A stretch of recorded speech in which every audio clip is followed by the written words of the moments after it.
Hey guys, so there's been a lot of talk on BookTube recently about ratings and reading critically, like giving more critical ratings instead of just a constant 5 stars. And I've already made a video, one of the last videos I made was about why I pick up books and how I decide to pick up the books that I pick up, and the fact that I hardly ever pick up anything unless I'm really freaking positive that I'm gonna like or love it.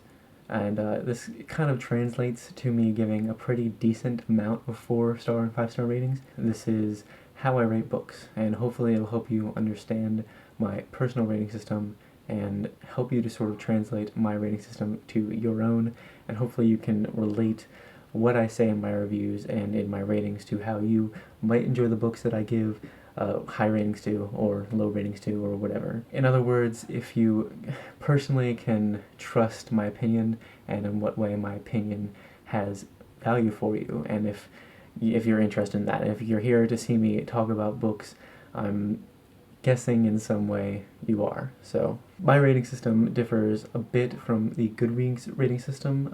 Like the words that they assign to each rating, each star rating, whenever you like hover above the stars you're about to give a book. For Goodreads, like 5 stars is it was amazing, and 4 stars is I really liked it, and 3 stars is I liked it, 2 stars is it was okay, and 1 is I didn't like it. So let's start from the bottom up for my rating system. 1 for me is like it really fucking sucked, like abnormally so. Like I had some fundamental moral objections to what the author was trying to say with it, and it was written really freaking badly. Like the writing was terrible, the grammar was awful, the characters sucked, everything about it sucked, and basically it was one of the worst things I've ever read in my entire life. So I hardly ever give 1 stars, and almost never, because I almost never pick up a book that'd give me that kind of reaction. I mean, I research enough and think enough about the books I'm going to pick up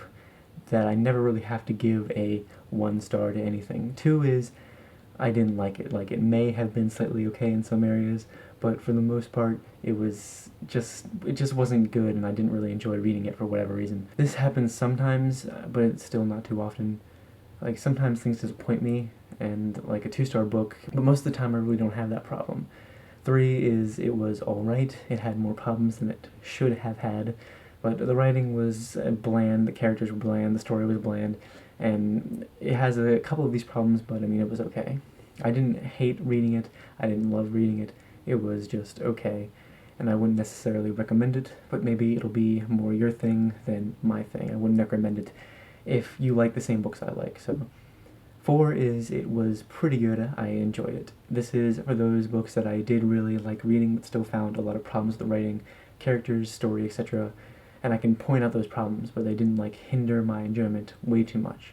This is fairly close to the Goodreads system, I guess. Basically, I really liked it, but it's not 5 stars.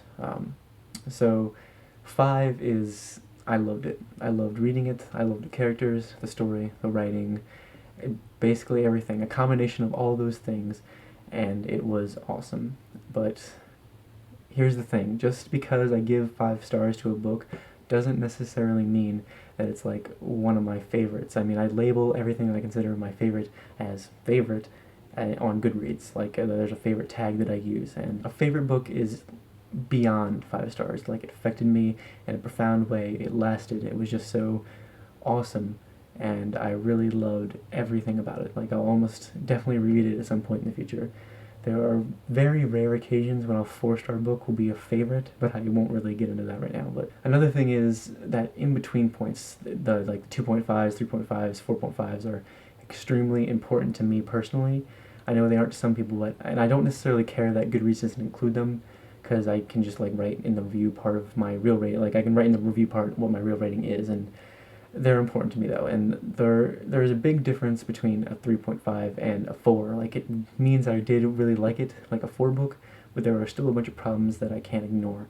So as a whole, it's a 3.5. Same with others like 4.5. I really did love it, but it wasn't perfect, and once again, there are a couple of problems I couldn't ignore, and those 0.5s are pretty big for me. So just know that when you kind of take a look at any of my ratings and kind of take that into account. So anyway, thanks for listening. I hope it was it helped you to better understand me and my ratings, and like feel free to tell me how your rating system is similar or different, and I can generally gauge for myself like how to translate other people's rating systems to my own, and I kind of hope this helps you do the same.